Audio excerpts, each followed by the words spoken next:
Right, now this is going to be part 3. I didn't think I was going to do a part 3. Right, Ross is back here with me. We're carrying on with question 41.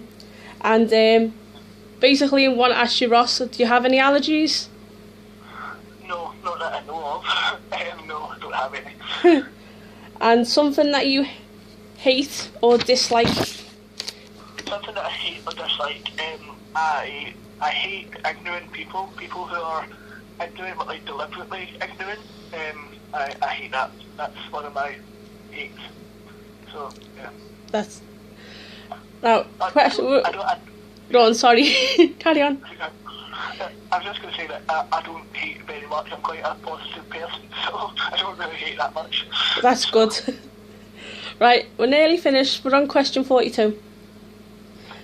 So, Ross, I heard you've got a great idea for a screenplay novel. Yeah. What is it about? The thing is, I've actually changed a lot of like my ideas. I've got quite a few. I think one of the main ones is again a slasher movie, but it's more about it's like a movie within a movie kind of idea. Yeah. Where it's like people making a movie, and let's just say the script, basically the script that's been written starts to have a mind of its own, and that's all I'll say. Yeah. So do you know who's going to be in it?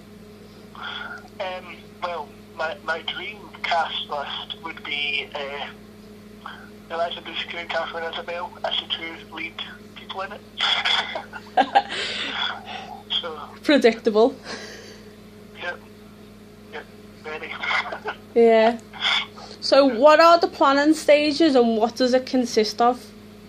The planning stages are usually coming up with an idea and making sure that I'm not like directly copying something else that's been done, but also making sure that I am paying tribute to certain movies that are similar. Like kind of, I think that copying and being aware of a film are two different things. Like copying, you're trying to take an idea that has been done, but by acknowledging an idea and basically, if you use an idea that has been done before, but you basically make it obvious that you're using it as kind of it's a different thing. A lot of films recently have done it. Movies like the Evil Dead remake, obviously that was a remake of Evil Dead, and then like Don't Go to the Reunion, that was one quite recently that done a similar thing where they basically made it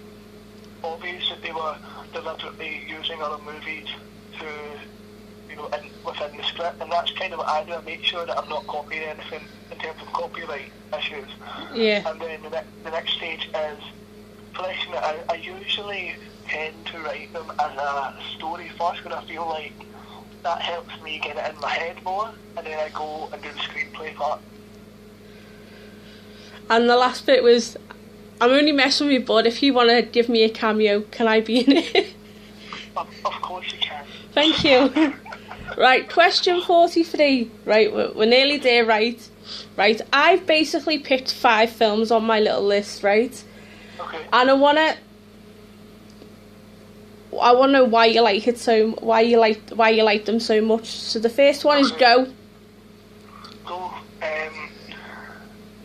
I think Go was a movie that I watched when I was younger. It was like one of the only 18 rated movies that I was allowed to watch when I was younger, because there's nothing in it that would nothing like really bad in it kind of thing. But anyway, I think the reason why I like that so much is because when I rewatched it a couple of days ago, I think it was because of the mood that I was in. It was something like, I found it really fun, a really fun, energetic movie. It had, it had comedy, it had suspense, it had, everything that you would want in a film. It kind of reminded me of Pulp Fiction, but a bit funnier than Pulp Fiction. Yeah. And I just kind of found it a really kind of a breath of fresh air kind of thing. Like within all these kind of other kind of Hollywood big teen movies, you get Go, and it's a kind of underdog film. I feel like it's a film that maybe at the time it was probably big, but now it's kind of seen as, you know, there's been so many films like it, you know, but I just think it's a fantastic film. It's very lively and very colourful and very, you know, you know, brilliant. Yeah. American Mary. Oh, what can I say about that? Just, it's beautifully filmed. The writing is incredible, the acting's incredible, and as I said previously, I think that the fact that Jen and Sylvia put, and you can tell they put their heart and soul into the script, and like, you know, and I think you can see that, and I think that because Catherine Isabel is such a talented actress, she brought out what they wanted to do. And I think it really shows that the chemistry between the writing and the actor is really, really, you know, you can see that, you know, that her portrayal of Mary, her portrayal of Mary was absolutely amazing. And if you've not seen American Mary, go and see it. It is one of the best horror films, probably of the decade, if not of last year. You know, like it's now probably my favourite horror film of all time. Same here. Yeah. It's mine as well. The Outsiders. The Outsiders. Oh, yeah, I don't know why I like that so much. See, to be honest with you, it actually, I love the book. The book is just spectacular. Like, the book is just completely amazing. But the movie, I think it's because, again, kind of like with Go, it's very energetic and very always on the go. It's not, there's never like a boring moment in it, and I think that's why I like it. And I think like with American Mary as well, there's not a dull moment in it. There's always something happening that's keeping you watching it, kind of thing. So yeah. A Nightmare on Elm Street. Oh, do you know why I like that? Just because it's bloody good. That's why I like it. But you can't really say why it's oh. Actually, I know why. Because see, Freddy Krueger gave me nightmares for about 10 years of my life. That's why. Yeah, true. That guy is scary. He is scary. So, yeah.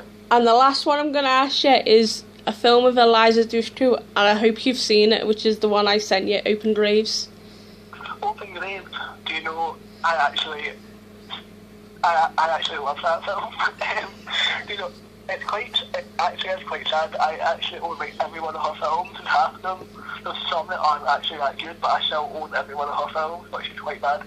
But Open Graves is a really good film, and again, it's an underdog film. I feel like that it's a film that is really good, and it's a really original plot, but you don't really hear people talk about it. I feel like, and the fact that she's in it, you would think that more people would have seen it, because she's like a relatively well-known actress.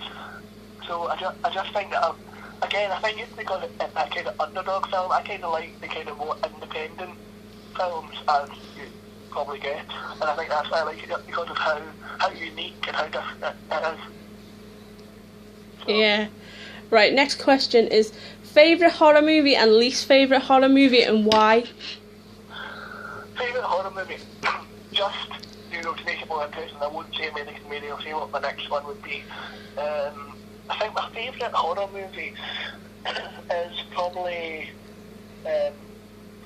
Scream, because Scream just came at a time when I think, you know, I don't, just for me, it always kind of made me love horror even more. Every time I watch it, I just have a whole new appreciation for the horror genre. And again, I think what Wes Craven done and what Kevin Williamson done, I should say, because he wrote the script, he took a risk with it. You know, he you know, like the kills and the dialogue in it are quite, even to today's standards, it's quite risky. Like some of the things that they say, I was quite shocked that they managed to get it in a movie, and I think I really liked how much of a risk the film took to be different from other movies. So that's why I like Scream. And probably my least favourite horror movie would be I don't know, The Apparition. Oh my god, The Apparition. Oh, that right. anyone out there, never watch it. Do not watch it. It is horrendous. That's all I can say about it. So I'm not even going to go into what it's about. It's horrendous. Don't watch it. So, yeah. Right, yeah, we've only got 5 questions to go. Question 45. I'm just shouting that for a reason. If you didn't live in Scotland, which country would you live in the world would you live in? Why? America, just because it's so big that you can be in the same country but yet be so far from where you've just been from, if that makes sense. Yeah. And I just think that, there's so much in America to explore, whereas in the UK, I've been to every country in the UK, and that's still a big deal, that's still great. But with America, you can probably spend a year and probably still not have been to every state in America. Yeah. And I think that's something that's always appealed to me, as America is so big and there's so many opportunities. So probably America, definitely. It's just amazing, yeah. Right. Yeah. Question 46. We ain't got much to go. Basically, you've just landed your dream You've just landed your dream job. Sorry. It's job, not gob. It's job. There was a bit of comedian in it. And I'm going to name 7 of the best YouTubers, and you must give them a job. You've got to decide what their job is, Ross. And you know who the first person I'm going to say is DVD Collector 1974, James. Yep, James. Well, he would be helping me with the script. He would be helping me write the script, I think. So, yep. Lunaria Claire.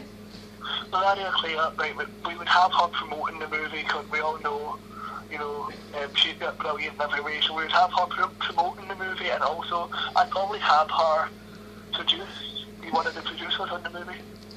Andrew Bellina.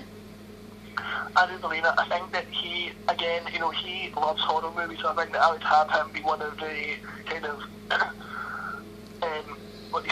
collaborators kind of in the creation process. Because I think that he's seen so many movies that he would be really great to kind of say, do you think this would work? Do you think that would work? So, I think that he would definitely be a big help in terms of coming up with the different concepts within the movie. So, yeah. Forkaball. I think that he's a very sarcastic person. We all know how sarcastic he is. Yeah. He would probably sit there and be sarcastic about the whole thing. So. Yeah. So I would probably make him. I'd have to make him. You know what he's like, Ken? I'd probably have to make him do something. Well, he's a mad scouser. What do you expect? Well, you know what? I think the perfect job for Ian would probably be marketing the movie, talking about the movie. Yeah. Getting the movie out there. He'd be good at that. Yeah. Joker 5150. Steve, he would definitely be in the front line with me, helping me direct and produce, I think, as well. I think he'd love you. Film Angel 11. She would have to be the main star, I'm afraid. She would have to be, she would be the star of the movie. Me. Yep, you as well. You and Film Angel 11. Both of you would be the stars of the movie. Thank you. Right, question 47. Which horror villain would you be and why? Horror villain? I don't know. What do you think? Probably...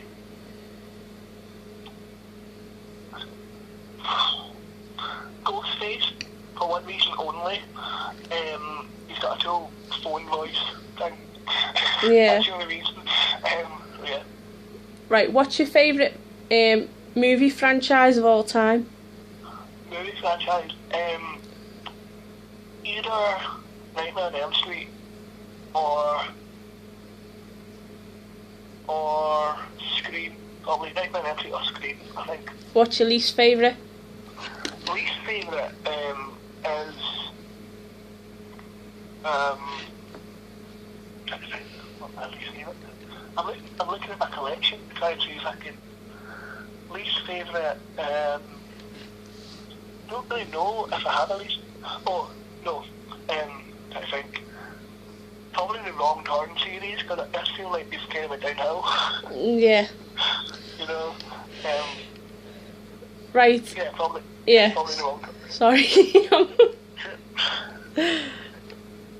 Right, if you could only have 5 horror movies to watch for the rest of your life, which ones would you choose and why? Oh no. That's so hard, I don't know. Oh man, that's a really difficult one. Evil Dead, I'd have to put that in there. Evil Dead, Scream, I don't know, The Fog, Halloween, and one more, need to make it a good one. Silence of the Lambs probably as well. That's your 5. Yeah. Right. First part of the last question. Would you let me interview you again? Yes, definitely. Next part of the last question. If I gave you a movie from my collection to review, would you review it on your channel? Yes, of course it would. Now, to end this interview, I need to ask this. This is my final definite question, and that is, if you had a question to ask me, what would it be and why? My question to you would be probably what the first question you asked me. What got you into doing YouTube? Me? Yes. And you want your honest reason why? Yes. I actually saw DVD Collector's epic collection, and I thought, let me start talking. But it wasn't really talking about movies at first. I saw like not only James's collection, there was another guy on there called WrestleManiac 1130, and where he talked about wrestling, and I wanted to talk about wrestling, so I thought that's how I'll start to do it. And then I proceeded in another angle by watching disturbing movies and found a guy called Guy, that's his name, Guy, so who's also known as Sculpting Fragments, and Luke, who's Mycelium. And I saw their videos and I thought, well, maybe I can go into the movies, and that's why I thought to myself, I can do this. And then it just started. The channel collapsed for personal reasons, as you know, and then I just started this new channel, and it's coming up nicely, so I'm a bit pleased. So that's basically your answer. Alright. Yeah. That's great. Yeah. So thank you, Ross, for this interview. It was so much fun doing this interview with you, and I hope the YouTube community likes our interview. So it's a goodbye from Ross. Bye everyone. Bye. And a goodbye from me, and we'll see you all soon. Bye. Okay. Bye.